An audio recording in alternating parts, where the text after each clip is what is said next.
안녕하십니까. 중개사법의 뼈대를 세운다. 오늘은 입김장 해설 테마 7, 8, 9를 살펴보도록 하겠습니다. 입김장 자료는 제 카페에 있으니까는 요거를 이제 프린트해서 사용하시면 됩니다. 테마 7, 법인인 개업공예사의 업무 범위입니다. 법인인 개업공예사가 할 수 있는 업무 범위는 공인중개사법 14조에서 총 7가지를 규정하게 되는데 매 시험마다 고정적으로 한 문제씩 출제가 되는 부분입니다. 법인인 개업공예사는 첫 번째 당연히 중개업을 할 수 있고, 두 번째는 상업용 건축물 및 주택의 임대관리 등 부동산에 뭐를 할 수 있다? 관리 대행을 할 수 있습니다. 그러면은 이 규정에 의할 때 법인인 개업공예사는 부동산 임대업 할 수 있다 없다? 없다. 임대업을 할 수 있다는 게 아니라 임대 관리를 대행해 주는 업무를 할 수 있다는 얘기입니다. 세 번째는 뭐의 이용 개발 및 거래에 대한 상담, 부동산의 이용 개발 및 거래에 대한 상담, 일명 컨설팅을 할 수 있고, 네 번째는 누구를 대상으로? 개업공예사를 대상으로 한 중개업의 경영정보 및 경영기법의 제공을 할 수 있다. 개업공예사를 대상으로 할 수 있으니까 개업공예사는 몇 명? 3명. 법인인 개업공예사, 공인중개사인 개업공예사, 중개인, 요 세 사람을 다 포함을 하게 됩니다. 그래서 개업공예사를 대상으로 한 중개업의 경영기법 및 경영정보의 제공을 할 수 있습니다. 그 다음에 다섯 번째는 상업용 건축물 및 주택의 분양 대행을 할 수 있습니다. 상업용 건축물 및 주택에 대해서만 할 수 있으니까 이게 농업용 건축물, 공업용 건축물, 토지 이런 식으로 바뀌면 틀리는 거죠. 이 토지의 분양 대행을 전문으로 하는 게 기획부동산이 되는 거죠. 법인인 개업공예사는 그런 짓 하면 안 된다는 얘기입니다. 그래서 상업용 건축물과 주택에 대해서만 분양 대행을 할 수 있습니다. 여섯 번째는 중개를 의뢰했다는 도배, 이사업체의 소개 등 주거이전에 부수는 용역에 뭐를 할 수 있다? 알선을 할 수 있다. 그러니까 제공을 할 수 있다는 얘기는 아니죠. 그러면 이 규정이 할 때 법인인 개업공예사는 이삿짐 센터 할 수 있다 없다? 없다. 이삿짐 센터를 할 수 있다는 게 아니라 이삿짐 센터를 알선, 소개시켜주는 업무를 할 수 있다는 얘기입니다. 일곱 번째는 민사집행법에 의한 뭡니까? 경매 및 국세징수법 그 밖의 법령에 의한 공매상 부동산에 대한 권리분석 및 취득의 알선, 매수신청 또는 입찰신청에 뭐로 할 수 있다? 대리.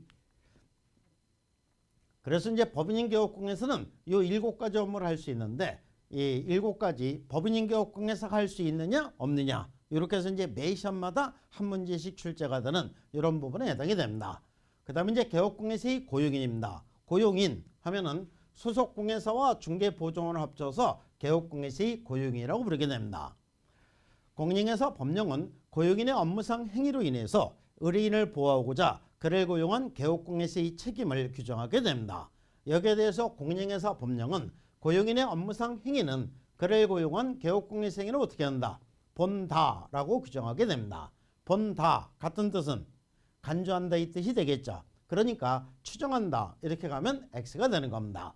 본다, 간주한다 이렇게 나와야 맞는 거지, 추정한다 이렇게 가면 X입니다.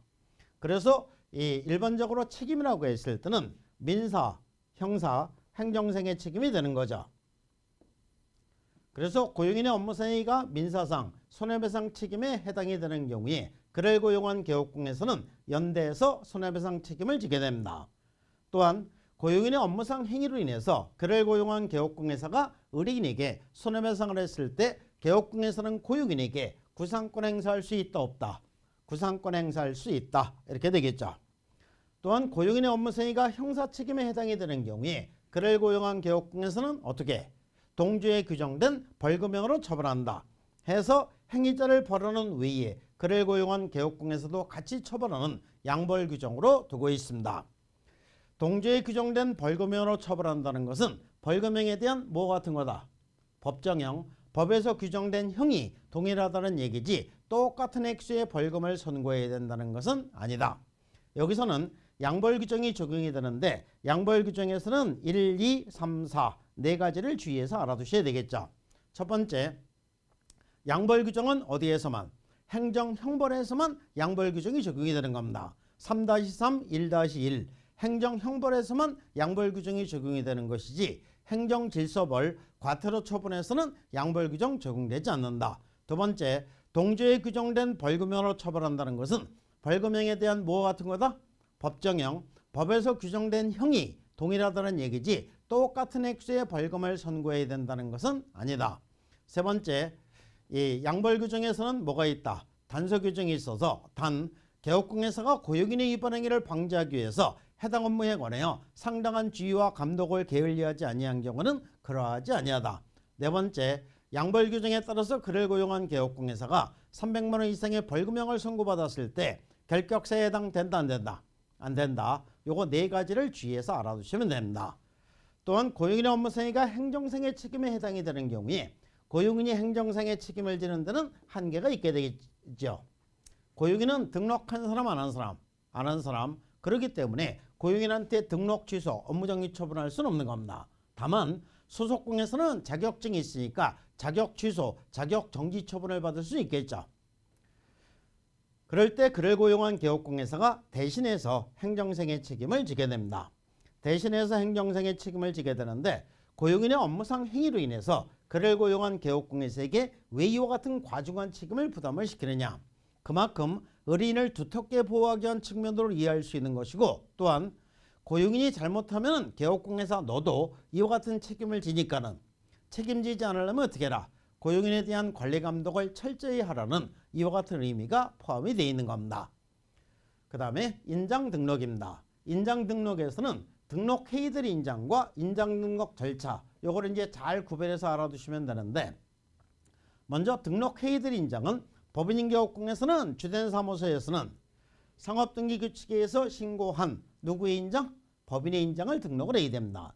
여기서 이제 법인의 인장하고 대표자의 인장하고는 다른 거죠. 그렇기 때문에 대표자의 인장이 아니라 법인의 인장을 등록을 해야 된다는 거 요거를 이제 주의해서 알아두셔야 되고 주된 사무소 등록관청에 등록을 하게 됩니다.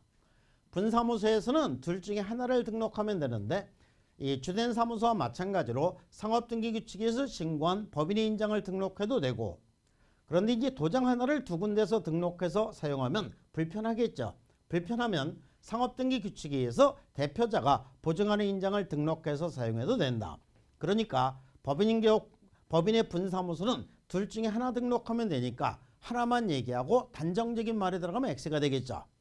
그래서 이제 여기서 문제가 나올 때 요거 두 개를 이렇게 X자로 바꿔서 지문이 만들어졌을 때가 인장 등록에서 나올 수 있는 가장 어려운 지문이 되는 겁니다. 그러면 분사무소는 이 사용할 인장을 어디에다 등록한다? 주된 사무소 등록관청에 등록을 한다. 그렇기 때문에 법인의 이 분사무소의 모든 법률 관계는 전부 다 주된 사무소를 기준해서 이루어지는 거죠. 그 다음에 이제 등록 절차는 인감증명서 제출로 등록에 가름한다. 즉 별도로 신고서를 작성하지 않고 인감증명서를 발급받아다가 등록관청이 어떻게 그냥 갖다 패대기 치면은 이 자체가 인장 등록이 되는 겁니다. 여기서 이 패대기 요거를 잘 알아두셔야 되겠죠.